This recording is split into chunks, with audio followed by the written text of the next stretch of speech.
Students, इस video lecture के अंदर हम समझेंगे रेट ऑफ केमिकल रिएक्शन क्या होती है, ऑर्डर ऑफ रिएक्शन किसे कहा जाता है, कितने टाइप का, और मॉलिक्यूलरिटी किसे कहा जाता है।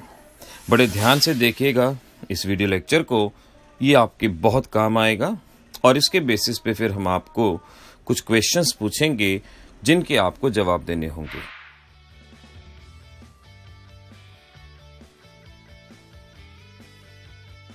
काइनेटिक्स से हमारा मतलब है branch of chemistry which deals with the study of reaction rate and the factor affecting the rate of reaction.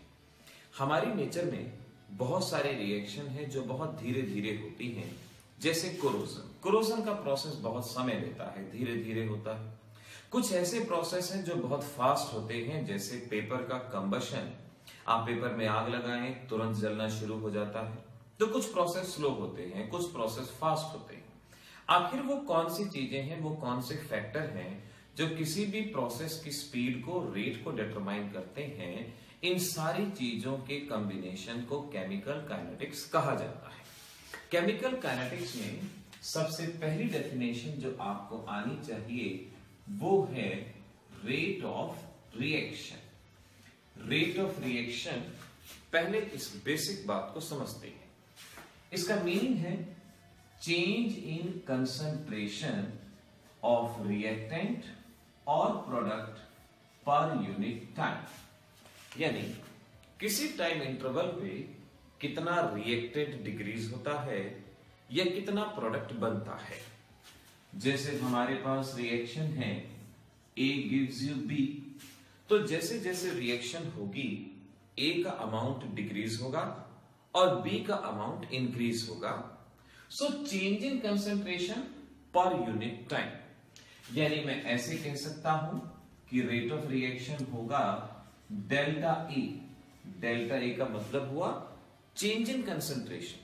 Suppose आपने 10 मोलर लिया था, लेकिन 2 मिनट्स के बाद 8 मोलर बचा, तो चेंज कितना हुआ? 10 माइनस 8, 2 मोलर। तो change in concentration of A divided by change in time, और B के विद रेस्पेक्ट भी हम कह सकते हैं change in concentration of B divided by change in time. तो किसी भी रिएक्टेंट और प्रोडक्ट की कंसंट्रेशन में क्या चेंज है, क्या टाइम है, इसे हम रेट ऑफ रिएक्शन कहेंगे। जैसा कि हम जानते हैं कि रिएक्शन के दौरान रिएक्टेंट का अमाउंट डिक्रीज होता है, प्रोडक्ट का अमाउंट इंक्रीज होता है। तो एक्सप्रेशन में हम रिएक्टेंट के आगे नेगेटिव साइन लगाएंगे और प्रोडक्ट के आगे पॉजिटिव साइन कंसीडर करेंगे। नेगेटिव साइन के बारे में ध्यान रखें, इसका मैथमेटिकल सिग्निफिकेंस नहीं है, ये सिर्फ ये रिप्रेजेंट करता है कि रिएक्शन में रिएक्टेंट की कंसंट्रेशन लगातार डिक्रीज हो रही है। इस तरह से इसे रेट ऑफ रिएक्शन कहा जाएगा। अगर आपके पास लिक्विड है, सॉल्यूशंस हैं, तो आप यहां पर मोलैरिटी लेंगे, और अगर ये आपकी गैसियस रिएक्शन है, अगर यहां पर गैसेस होंगी, तो रेट एक्सप्रेशन के दौरान आप change in partial pressure divided by change in time इसे कंसीडर करेंगे। तो सॉल्यूशन है तो ये एक्सप्रेशन, प्रेशर है तो ये एक्सप्रेशन। इस तरह से हम दोनों एक्सप्रेशन को याद रख सकते हैं। अगली चीज जो आपको याद करनी है वो है रेट लॉ। रेट लॉ, इसका मीनिंग जानने की कोशिश करें। पुराना लॉ हुआ करता था लॉ ऑफ मास एक्शन, और लॉ ऑफ मास एक्शन को ऑब्सोलीट कर दिया गया और फिर आया हमारे पास रेट लॉ। रेट लॉ ये कहता है किसी भी रिएक्टेंट की रेट रिएक्टेंट की कंसंट्रेशन पे डिपेंड करती है। अकॉर्डिंग टू दिस लॉ आप इसे ऐसे कह सकते हैं कि rate of reaction is directly proportional to concentration of reactant. Concentration of reactant present in slowest step raised to the power coefficient.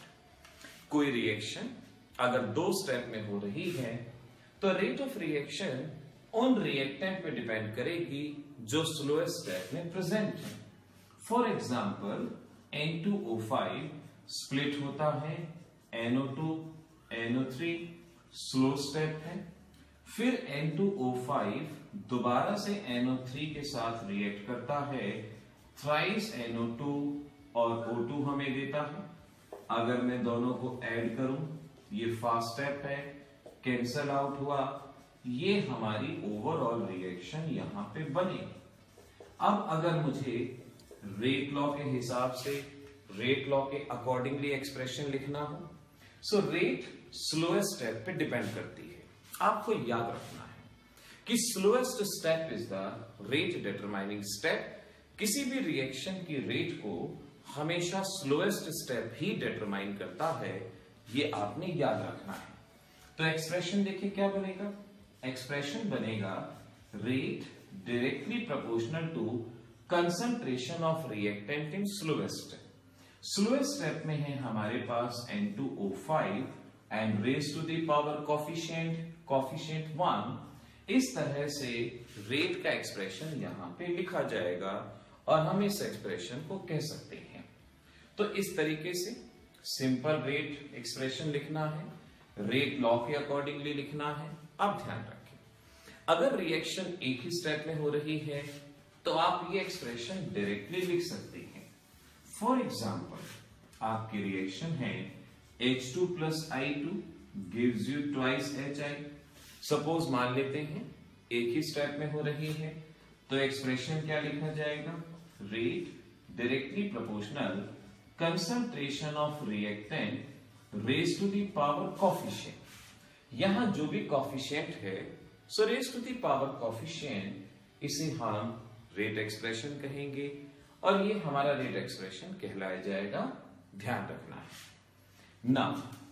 इसी में फर्दर प्रोपोर्शनैलिटी का साइन हटाने के लिए हम यहां कांस्टेंट लगाएंगे K, कंसंट्रेशन, पावर F। इस K के कई नाम हैं, इसे हम रेट कांस्टेंट के नाम से जानते हैं generally. Rate constant, velocity constant, इसे स्पेसिफिक रिएक्शन रेट और काइनेटिक कांस्टेंट के नाम से भी जाना जाता है। ध्यान रखें, फेमस नेम है रेट कांस्टेंट और स्पेसिफिक रिएक्शन रेट, दो नाम से पहचानेंगे। अगर मैं कहूं कंसंट्रेशन 1 मोलर है तो एक्सप्रेशन बनेगा rate is equal to K, ये एक्सप्रेशन बनेगा। अब मुझे अगर K को डिफाइन करना है तो K को मैं कैसे डिफाइन करूंगा। It may be defined as rate of the reaction when concentration of reactant is 1 molar. जब रिएक्टेंट की कंसंट्रेशन 1 मोलर है, उस वक्त रेट ऑफ रिएक्शन को स्पेसिफिक रिएक्शन रेट या रेट कांस्टेंट के नाम से पहचाना जाएगा।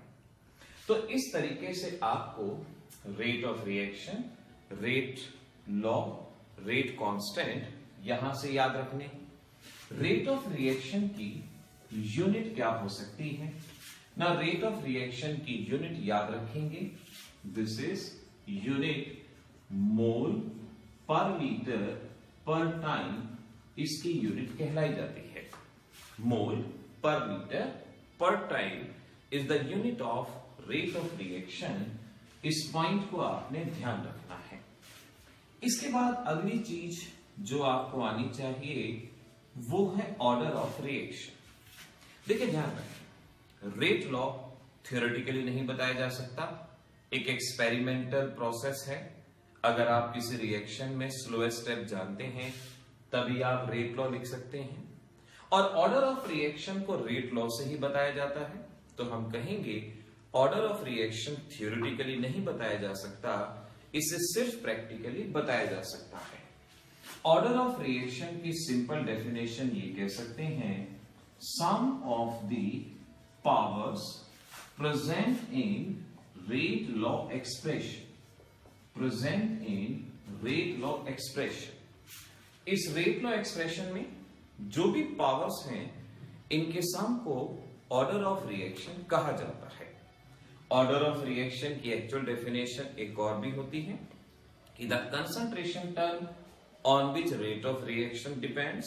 बेटर है आप ऐसे याद कर लें, sum of the powers present in rate law. Suppose आपके पास ये रिएक्शन है, इस रिएक्शन में रेट लॉ का एक्सप्रेशन के a raise to the power a b raise to the power b, तो ऑर्डर हमारे पास क्या हो जाएगा, ऑर्डर रहेगा a प्लस b, ये यहां पे ऑर्डर रहेगा।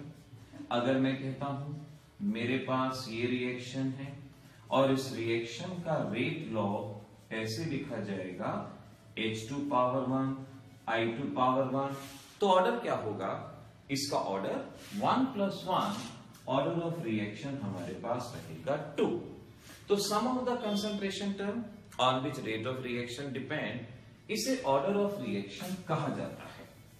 ऑर्डर ऑफ रिएक्शन के बारे में ध्यान रखें, ये कई तरह का है।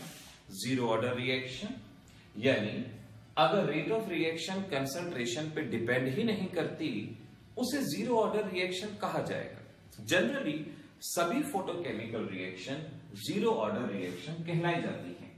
फिर आती है फर्स्ट ऑर्डर रिएक्शन, जहां रेट 1 कंसंट्रेशन पे डिपेंड करती है। अगर मैं पावर 1 कर दूं, इसका मतलब कंसंट्रेशन डबल करेंगे तो रेट ऑफ रिएक्शन भी डबल हो जाएंगी। जितनी भी न्यूक्लियर रिएक्शन है फर्स्ट ऑर्डर रिएक्शन। ऐसे ही second order reaction, third order reaction और इनके अलावा फ्रैक्शनल ऑर्डर और नेगेटिव ऑर्डर रिएक्शन भी होती हैं। आप मेनली इन चारों चीजों को याद रख सकते हैं। This is the order of reaction.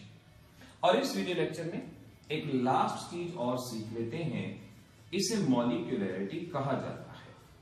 तो हमारे टॉपिक आज के कवर हो जाएंगे, rate of the reaction, rate law, rate constant, order और ये लास्ट है मॉलिक्यूलरिटी।